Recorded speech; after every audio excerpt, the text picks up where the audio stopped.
Brought to you by Penguin.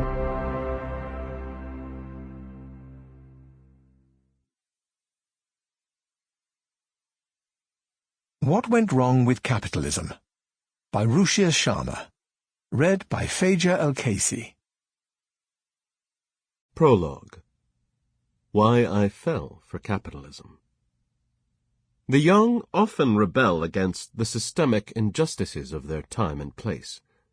Today, in America and many wealthy countries, they are agitating against the excesses of modern capitalism. Widening inequality, dominant monopolies, big corporate bailouts. They are drawn in their frustration to more government intervention or socialism as the answer, but they need to beware what they wish for. I was born in the mid-1970s, when India was staggering under the burden of a homespun socialism heavily influenced by the Soviet Union. The government had nationalized any business that was big, thrown out many that were foreign, and started building a welfare state, before generating the revenue to pay for it. Shortages were routine. The economy grew at a painfully slow rate. Per capita income was falling behind the global average. I was drawn, during my early travels outside India, to capitalism as the answer. My father had followed the path of opportunity in India at the time, which steered him into the government and a naval career. His postings kept us on the move, and I became the perennial new kid in town. In 1985 he was transferred to Singapore, which was developing a small and efficient state, with light taxes, simple regulations, and open doors, under the unchallenged rule of Prime Minister Lee Kuan Yew.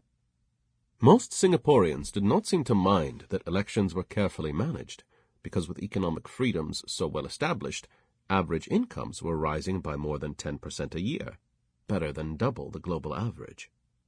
After the stagnation of India, Singapore was a liberating breath of fresh air. Lee's successes had earned him close ties to America and its president, Ronald Reagan, who seemed to go one better, loosening economic controls in a wide-open democracy. In my youthful exuberance, it seemed to me you could have it all, economic and political freedom. While in the West, capitalism had already come to be synonymous in the eyes of many with greed and inequality, to me, capitalism evoked endless possibility, not only for individuals, but for my beloved home country. I became a passionate reader of classic economic texts. When we returned to India, I was in my final years of high school. In May 1990, my teacher at Delhi Public School, R.K. Puram, assigned a debating topic for which I was, as luck would have it, well prepared: the relative merits of socialism and capitalism. The Soviet Empire was in its death throes, and many Indians were questioning the old socialist faith of the Congress Party, which had ruled the country almost without break since independence in 1947. I took the side of the questioners.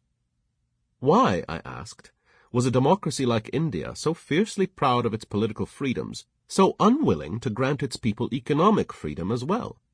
Surely citizens who could be trusted to vote and speak their minds could also be trusted to open businesses, set prices, and exercise the economic rights granted in other democracies as a matter of course.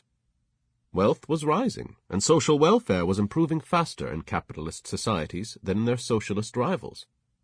The following year, 1991, would turn out to be one of the darkest in India's post-independence history.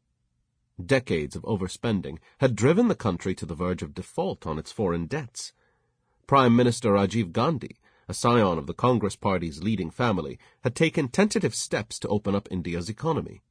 I admired Gandhi as a modernizer and was rooting for him in the upcoming national elections. But his life and his plans for India were cut short by a suicide bomber in May of that grim year. Just out of high school, I went to work for a leading financial paper, writing a column on global markets, a beat no one else in India seemed to want at the time.